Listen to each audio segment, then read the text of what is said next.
Hi, I'm Sophie. Hi, I'm Paul. And we are SP Film Viewers. And today's film that Sophie hasn't seen before is District 9. It came out in 2009 and was directed by Neil Blomkamp. I hope I'm getting that right. District 9 was released in 2009. Do you think they did that on purpose? Do you think they really wanted... No, but thinking about it now, I kind of wish we'd have done this on episode 9. It would have worked quite well, actually. Thinking about With it. all the nines. 9, but never mind. Should we hold back again? Save it for later. No, this will be this week's thing, which I get the feeling you kind of enjoyed what you watched, but I was very intrigued. that's good. Yeah, I really enjoyed it when I saw it back in uni days. I felt like I was watching like a really good news story. You know, like if the news could give you that much information on what were going on. Yeah, that would never. Well, it wouldn't be too much in depth. I'd be like so intrigued. I'm like, oh, it's amazing. I'd love to know that. You know, like when certain things happen in the world, and you're like, are they actually giving me the 100% facts? That's why well, I guess in movies you kind of get people these news reporters who are trying to get the scoop on the really in-depth nitty-gritty stuff, but I think that would be, you know, when there's something horrible going off in the world, I want to know everything. I'm a bit intrigued, fair, yeah. And it's like, well, this kind of gave you everything you wanted in that sense, and the story led well. There wasn't 1 minute where I was bored. That's good. I'd like to hear that. Would you be able to give a rundown of what went on in the story? Yeah. So you're gonna laugh at me. Why? Because I'm gonna call it like the mothership, or mother. Is that what it's called? Like when an alien comes. I guess that's pretty much what it is. Yeah. Or is it too Star Trekky or Star Warsy? That I don't know. No, I think we'll just refer to it as the mothership because it is that's basically what it is. It seems. And it's hanging over. Is it Zimbabwe? It's hanging over Johannesburg. In South Africa. In South Africa, yeah. So it's been up there in the sky for a while now, and it hasn't moved. As the news reports say. Yeah. Yeah. It hasn't been moved for a while. And the people on Earth go up and kind of see what's going on, kind of break through, don't they? Yeah. And they find that obviously these aliens have been malnutritioned and starving, basically. Which, again, you kind of get in that image of your head with aliens. It's like big heads with big black eyes, silver skin, that kind of thing, don't you? But that's when you see it. You picture an alien on Google. That's what comes up. No, yeah. Or green. I just thought green more. When you said silver, I was like, really? Green would pop into my head. But they're not like that at all, are they? No, at first I don't think they're that cute at all. They call them in the movie prawns. Yeah, like a slang term. Is that because of the mouth? Yeah, like a shrimp kind of mouth. But like that, they've got quite a big head, and then... Not that big, disproportionate to the body. Compared to a prawn's head. It's proportionate to the body, yeah. And obviously they stand on 2 legs. So you're feeling sorry for the aliens because the mothership's broken down, but Johannesburg have rescued them and they're taking them into their... Initially in the news story they make it sound like they're doing a good deed by them, even though it turns out that District 9 is pretty much like a slum. Yeah. So it's... You kind of do see them in like this really horrible living situation, pretty much, the aliens. And you can see that they're kind of trying to adapt to human life and not really understanding the ways of human life at all, and the aspect of how you're meant to behave and as you would. Yeah. But we've got the main guy. What's his name again? I believe it's pronounced Wikus. Wikus. Just now, when I initially saw him, I was like, he reminded me of the guy from Heaven Almighty. You know, the one that's like, or the 40-year-old virgin, you know, like a really wimpy character. Right, yeah. Kind of, he'd got that in my head and he was like, oh, he's not going to be able to do anything. Well, yeah, he's a bit of like an office clerk type. But got no backbone. Yeah. Like, literally just a doormat. Yeah. And he's like, obviously his wife's dad is the boss of the firm. Yeah, he's the I don't know if he's the general or something like that, but in the ranks of the He's high up. He's high up, yeah. Yeah, he is. So because his dad is high up in the business, he gets this opportunity of basically, I think they're throwing him in the deep end in this anyways, to be honest. Yeah. And they're not giving it, like, you wouldn't have picked him as this kind of character that you'd give this job to. He wouldn't. To be giving eviction notices to these things to move them to the new district. Yeah. He doesn't. He's not bold enough. He's not strong enough to kind of implement it. You wouldn't think. Yeah, he doesn't come across as a very intimidating character when you're trying to interrogate someone or convince someone to, give orders to please can you move out from where you're living and move to this other place, and please. Yeah, he wasn't very forceful with the way that he delivered it. No, at the beginning when you see his character.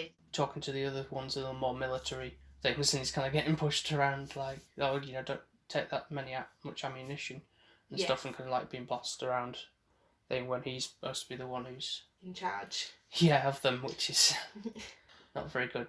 So bless him, he does do his best to try and do the job that he's been given. Mm-hmm. And obviously the prawns do get a bit violent. Give him some back chat in there. And obviously there's a language barrier here. There's prawn language and then there's English. Yeah. Which I'm thinking about it, I don't know as to whether it is they can truly understand what... I think the prawns can. The prawns can, but whether the people can as well, because I don't know if there is some sort of... I don't think the people can. They just assume that, yeah. It's never established, that's what I mean, because later... I think the humans are being ignorant. Right, yeah. Because later on there's a thing where it's kind of does some understanding, but whether that's due to circumstances, I don't know, but... That's what I believe anyways. Okay. Obviously it's not written in stone, but that's how I read it, that it was because of that. Yeah.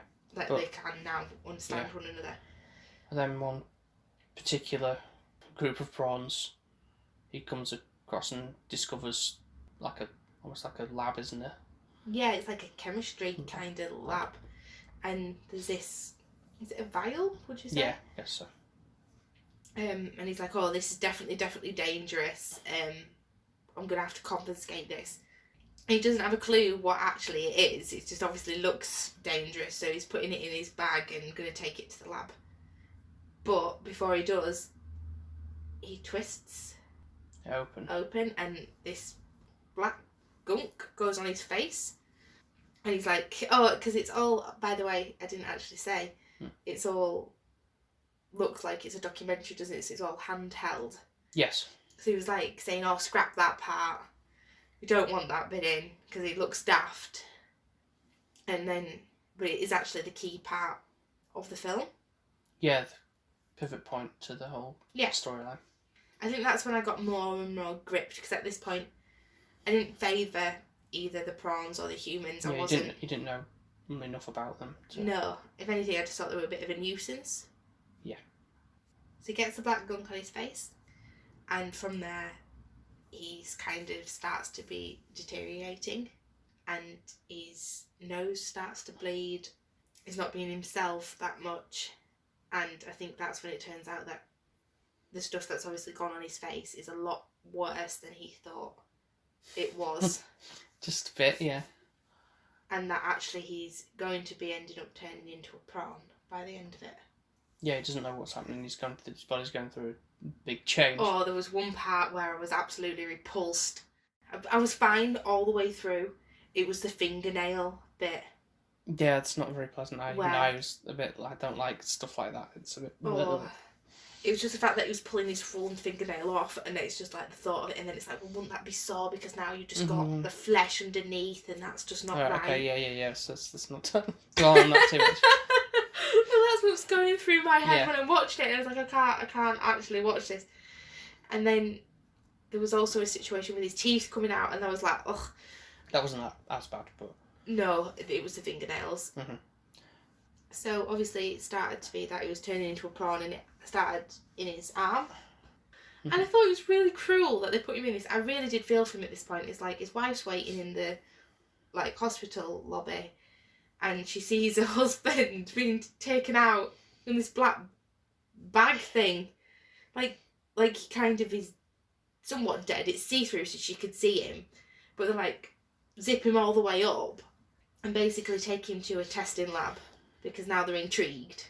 He's like top secret government property now, basically, because he's becoming an alien. Yeah, and it's a case of, oh my god, it's an alien who actually understands English. They've always wanted their alien weapons. So now he can manipulate, or that's what they're trying to experiment with, because the arm is fused with his human body. So therefore, they're testing out now whether they can use the aliens' weapons, so that, again, it's this whole thing of, oh, let's have the most powerful weapons we can, and be America owning them, and everybody else is. And if there's a way to make more human prawns, basically like an army, I feel like that's why they were testing, to see if they could eventually get to that inevitable where more people could have that power. But how well that would go. I don't know if we also did say that obviously the prawn weapons, it's to do with their DNA, so they wouldn't be able, a human. That's what I mean. Yeah. Couldn't shoot their guns, so this is why the arm was the best part. That then it did work, didn't it? So it was like they were testing him on shooting. Was it pigs? It was pigs, wasn't it? Yes. And then they brought in a real life prawn, and he was absolutely devastated. He didn't want to do it, and they made him because it was in like this braced. Yeah, it was under their control basically. Pretty much. So at this point, I was really feeling sorry for him, and he wanted to talk to his wife and explain to her what had happened, because he didn't even get a chance to explain to her what had gone on. He just got taken off in this bag. So this is when it gets to the good bit, is when he escapes. Mm-hmm. And this is where you think, oh wow, you actually, you've become a man. You're actually not that little wimpy character anymore. You've kind of grown some oomph, and you're fighting for yourself, and you're fighting back for your relationship in your life. Yeah. So he goes on the run, which this is where it's like, yeah, you want the beginning bit's interesting because it gives you all the background story, but then the back end is where you're gripped at this point. Yeah. And you're really rooting for him to kind of be better. Because we all would want that to be better if we were in that situation. Yeah. Of course. So he actually has to go to District 9 because the only place where people wouldn't really go, because he was trying to live normally, kind of getting some food in a burger. He's a wanted criminal basically, or classed as if he's like infected. He's like a hazard to everybody, so everyone's staying clear of him. Yeah, pretty much. And as well, the way that they've said he becomes a prawn. Yeah, again, this is all propaganda, isn't it? And the news, just misinformation. Speculating on what it is and making it worse than actually something as innocent as opening something and then he becomes a prawn. It's now that he's had sex with a prawn, which I still don't get how that theory works. Like, maybe if you had It's not worth going into. No, but like, obviously you could get pregnant and then have a half human, half prawn baby. I don't know. They're spiraling the story. Yeah. But the daft thing is, people believe this, and this is what's scary in real life, is people do. This is probably the message he was trying to get across in the film. Yeah. It does annoy me when things like that happen, because it's like everyone was turning against him and wouldn't help him. Mm-hmm. So he has to go to District 9, and for part of it is like hiding in the grass or hiding in like people's, like the prawns' properties, but I forget how he stumbles across the really nice prawn. Well, no, I think he just goes into hiding in one of the houses and they just happen to be there because... So it happens to be... He's called Christopher and his little son. Which we don't know his name. No. But he was so cute, wasn't he? Just because he was a little tiny prawn. He was adorable. But I thought, when I initially met them, I don't know why, I thought it was a girl. You got that vibe. I got that vibe and I was like, oh, that's a cute little girl prawn. And I don't know, it just looked like more a girl prawn to me. Right. I don't know why. Well, initially straight away, cute little head goes on when we saw his friend. You thought there was like a little family. Yeah. No. And I thought his mum was getting shot, and I was like, and he was like, no, it's just Probably his friend. she might have already died. We just don't know. Well, I assume she probably would have done all got taken away or something. Who knows? But that's never established. No. So he meets them in their house because they're looking for the vial that's gotten taken to the lab because it was on his person when he went to the lab with the and he was the experimentation. Confiscate it anyways. Yeah. So it's gone. So that's what they're looking for because they're needing that to fuel the ship to get back to the planet where they belong to save their people. Yeah, so I think it's like a plan of we'll go back to the planet, get more resources, and then come back and we can get everybody back to where they belong. Mm-hmm. And that's their plan of action. So they really have a good intent. Yeah. So now that... they both learn about what's happened. Yeah, so they kind of have this deal that if Wikus helps him go to the where they've confiscated and get the vial back, that he will help him return to a human. Long short of it, they do get the... Oh, well, that is a good part. I loved it because they're coming in the helicopters thinking they've found him, because getting his poor wife to ring Wikus and be like, oh, I don't know if I want to be with you anymore, and then tracking where he is. Which you would think he would have thought, oh, well, that's classic thing to do. He did learn from it though, didn't he? Because the second time it happened, they zoomed in onto where the house was, and they were like, where are they? And actually then he turned up with the gun, alien gun, and shot the door down. Yeah. That bit was a really good action-packed scene. I did really enjoy that. So Christopher then actually sees the testing and experiment they've been doing on the prawns. When they get to the lab, yeah. Yeah. And they've got the vial and everything, and they're ready to go and escape, clear out of it, and they haven't done too much impact or damage really at this point. And you can see he's just sidetracked. Yeah, you're kind of lost in the fact of all this aftermath and all these experiments that they're and how doing horrible it is. Actually, it turns out, his friend who was on the table. I did say to you, how did he know it was him? But then I guess he might have just been like, oh my god, there's one of our species just lying on the table, charred and maybe cut open. So, but they do eventually escape with the vial, and that's when Wikus finds out that it's going to take him 3 years to get fixed, because after Christopher's seen all of the abuse and everything that his species is having, he's like, no, I need to go back. I need to get this resolved and help everybody. So then that's when selfishness kicks in on both sides, because obviously Wikus wants it just for his selfish needs of fixing him up, and Christopher is actually doing it for himself and his little boy. It's going to take about 3 years, and I want to go back to my planet first, and I need to get this and that, and by the time that I get back anyways, you'll be a prawn. Well, I think it's Wikus that's more being selfish there, isn't he, compared to... He is, but then it's still going to be 3 years either way that people are going to have to wait for this to be resolved. So they've got like a little ship. Yep. And Wikus, being really selfish and finding out it's been 3 years, he's locked Christopher upstairs. And obviously the baddies from the big company have now come in looking for him. So he is getting a bit of a beating upstairs while Wikus is trying to get this ship up and running, which he has no experience of. And the poor little son is like, Daddy, or Dad, but where's my dad? And you can hear like stuff going on upstairs. And this is where I was like, my heart was going out to him. It's like, oh, I hate this main character now. He's being so bloody selfish. Right. You know, the poor little boy, and he just wants his dad to be here. They've worked so hard. 20 years, in fact. Yeah. To get this to where they are now, for him to just come along and be really selfish and just take it off him. And that's what he was doing with the little boy on the little ship.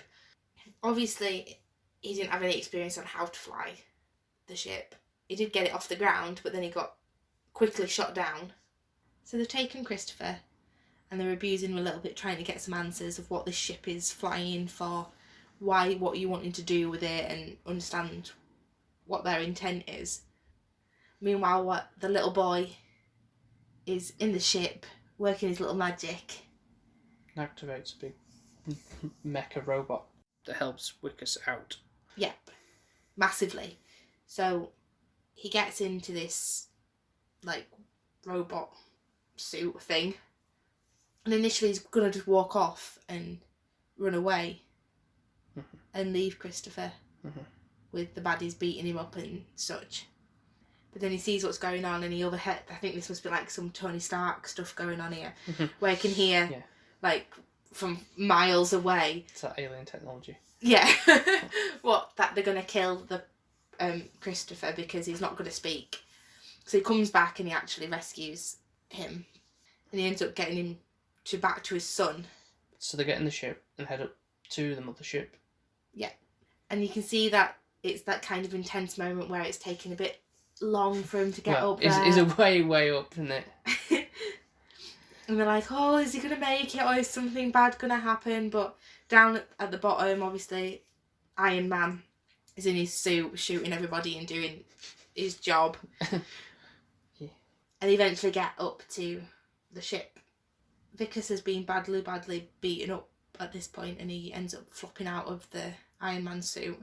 Yeah, because there was a point where, I forget his name, but the character, the meat-headed army character, the baddie, the one that was just a general of sorts, the commander of the whole operation, who I might say is probably the son-in-law that the other guy probably wanted, really, rather than Wickus, really, to marry. But anyway, he fires a rocket launcher, but Wickus in the Iron Man suit catches it to stop it from hitting the ship the little ship that's going up to the big ship. He throws it back at him, doesn't he? Well, to some degree, yeah. But what I do like is the fact of, obviously, when Wickus is in crumbled heap on the floor and this baddie is going to kill him, and which he's been told not to kill him because obviously they still want to do experiments on him. But at this point he's so frustrated because he's killed half of his men. Yeah.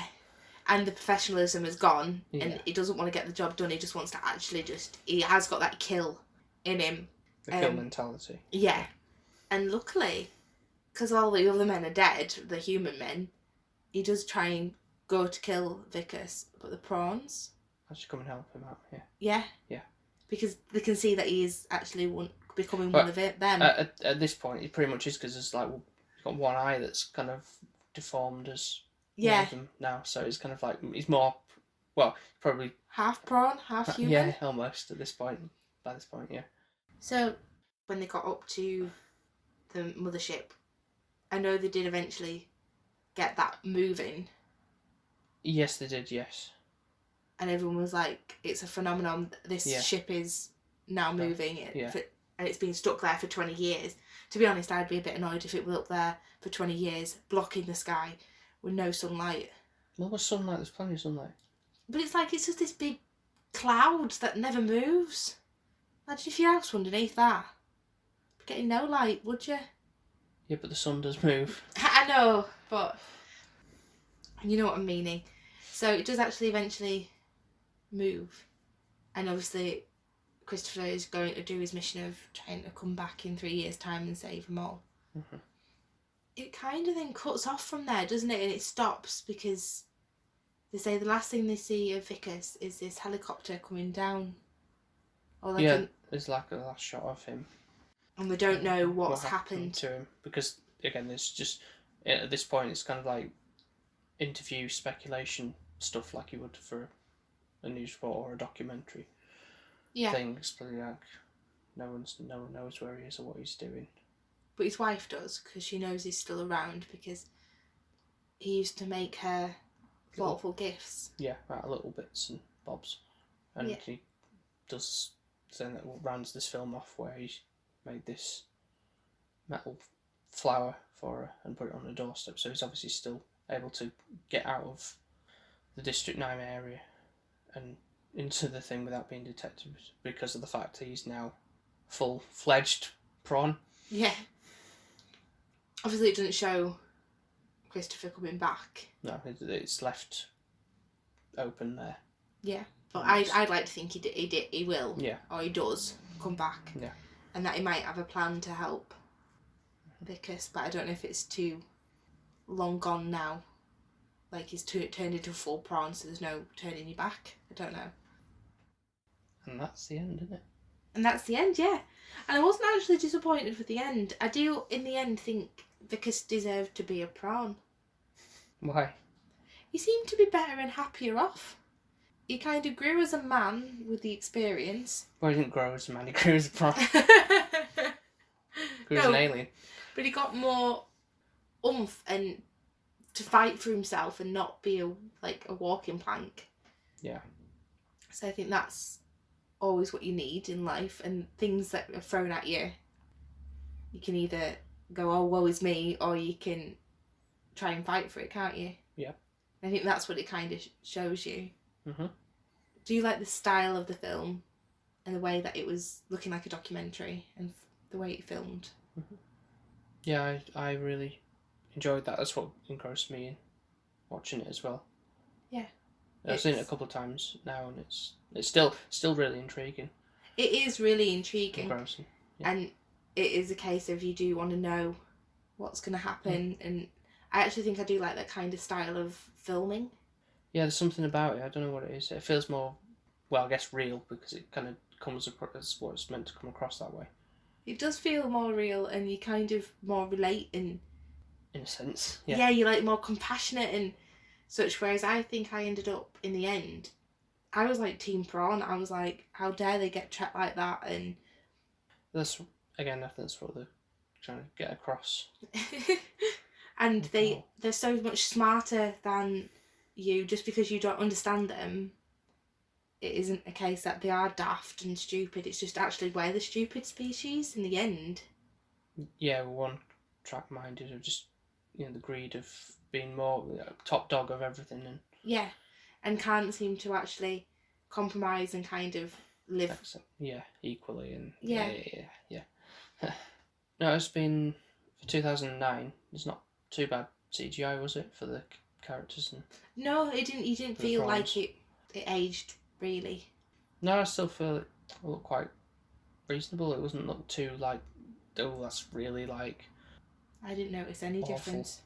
Character design with them or all like that. But then the movie was maybe a bit more with the explosions. Maybe the explosions. Yeah, no, actually, yeah. Thinking about it, there was probably some explosions. It was a bit comic-y, but there was like a particular bit where they were firing like launching some missiles, and that looked a bit like. But I always thought there was going to be a sequel to this, like District 10 or something, but it's not come to fruition, and I feel it's a bit late in the day to maybe start doing that really now. I could have imagined if they'd done it in either 2010 or it would have been in like the 3 years. I don't think it would have been 2010. No, I'm just thinking because of the District 10. I don't think that's the reason. I don't think that's the reason why they did it, but I think that's just a sort of maybe a semi-coincidence. But no, I wouldn't have taken a year to do a film. Oh, no. No, it would have taken a lot longer to do that. But they could have done like the 3 year. Yeah, that would have worked 3 years later, and you forget to actually find out what happens in 3 years. That would have been a good idea, but sadly that's not. But then a part of me thinks, how much would there be? In the film really, unless the harmony happens with the prawns and the humans. What's happened in 3 years' time? Yeah. And then poor Christopher comes back, and they actually don't want to go back anymore. Yeah. He's wasted 3 years. Well, it might be 3 years of their time, but space time is different, probably, isn't it? But no, time is relative. Yeah. No, but I can see where you're coming from. I just thought there'd been a sequel. I did think it might have happened, but alas, it didn't. Maybe it's a case of, like you always say to me, you have to make your own story ending. Yeah. One of those situations. But for some reason, because it gave you quite a bit of the character, background, I didn't mind this time making my own story in my head. Okay. Do you want to know what my ending is? Go on. That Christopher comes back. Yeah. It's always going to be happy clappy with me. Right, okay. Yeah. And obviously he saves all the prawns. Yep. And he takes Vickers back with him. Right, so he's alive still. Yes. Scenario. But he's a prawn. Well, yeah. But they need to take him out into space to do what they need to do to create him back to a human. Right, okay. How would lose another 3 years of his life just having to be converted back to a human because of the timing. But I don't know. Well, one, I don't know how we'd really know which one was Vickers. Really, we wouldn't be They talk to one another, don't they? Yeah, but out of the Vickers might have friends in the end. If asked amount of them, yeah. You'd find him. It's a movie. No, it's your scenario. And also, I think the 3 years is maybe, well, it might be 3 years. I don't know if it's like travelling back and to part of that is that journey is. Oh, so it could be longer then? No, I mean in 3 years, I don't know, 1.5 years or 1 year travel to the planet or whatever. Then but a year. Then he needs to do sort his things out to get everything in place while he's on the planet. So he needs a bit of time on the planet. I don't know. Yeah. Before then travelling back, so it could be even longer than 3 years. Yeah. Do you like my ending anyway? Since you just picked it to bits. Yeah, sure. I'll write to them and let them know.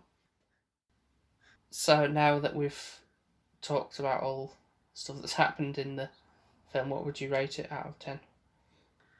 Well, apparently it says it's a thriller indie movie. On Netflix. Yeah. Yeah. I don't really know. I don't think I'd say I'm a thriller. It's more science fiction, definitely. I wouldn't class it as a thriller. It didn't scare me, apart from the finger peeling. That just made me feel sick. Well, no, the thrill of the story, because you didn't know what was going to happen. That's what it's probably going for. It's called intriguing. That's not a genre. Intriguing. It's a genre. Watching intriguing. Anyways, going off sidetracked of what you actually asked me. I did really enjoy it while I was watching it. And why are you laughing at me? I was watching it. When I wasn't watching it, I was depressed. Would I have picked it myself? Definitely not. I looked at the front. I go by the front cover and go, yeah, that this look is why interesting. this is why we do this as well, because there's things that you wouldn't necessarily pick out that are interesting for you to see, but you don't give them a chance because if you're judging a book by its cover, so to speak, then I won't be reading many books. Exactly. Or watching many movies. And normally if I'm going to pick a movie, it's like, do I know the people that are acting in it? Well, that can be a big part of it, to be fair. And I read the back. Does that intrigue me? Is it well presented on the front cover? From your surprise of how the film intrigued you, what would you rate it overall? It's a tricky one. You said that last time. It is. It's hard. Because I don't want to give it a low score because I did enjoy it, but it's really good. However, it's not like a 5. It's better than that. We've watched some other rubbish. I'd hope so. But I'd probably say like a 7.5, maybe. Yeah. Okay. Maybe a strong 8 for a thriller that I've never seen. Maybe if we do it that way. Based on first time seeing it, I'd say an 8 because I really did actually enjoy it, and it was gripping. But then, if you're comparing it to other movies I've watched, I know. I shouldn't do that though. No. So we'll go with first time thriller watching 8. 8. Yep, I'm the same as well. Oh really? Yep. Oh, coffee cat. No, I wouldn't rate it any higher than that. But I don't think 7 is more like the last one with 4 when it's kind of like I've watched it and it's a bit of a mediocre line, isn't it? Yeah. Whereas there's a lot more going on in this film. film that I can get more enjoyment out of it throughout. But then it's your personal opinion, because I really enjoyed Four Weddings and a Funeral because I like a rom-com. Yeah. So it depends on what you really, really like. I know. That's why why I found it difficult to like vote for this one, because it's like, well, it wouldn't be something I'd really, really like, probably this wouldn't be, but or what I deem I would have thought I'd have liked. So it's like in its own little spectrum in itself. But definitely, if you wanted me to watch something like that again, I would be up for it. It's good to know. Thank you for sharing your thoughts on the film. You're most welcome. I hope that everyone's liked our thoughts. Certainly hope so. So you can find us on iTunes and Spotify. And we're still on the platform SoundCloud. However, we're going to be moving it to Podbean. Which I think sounds really cute.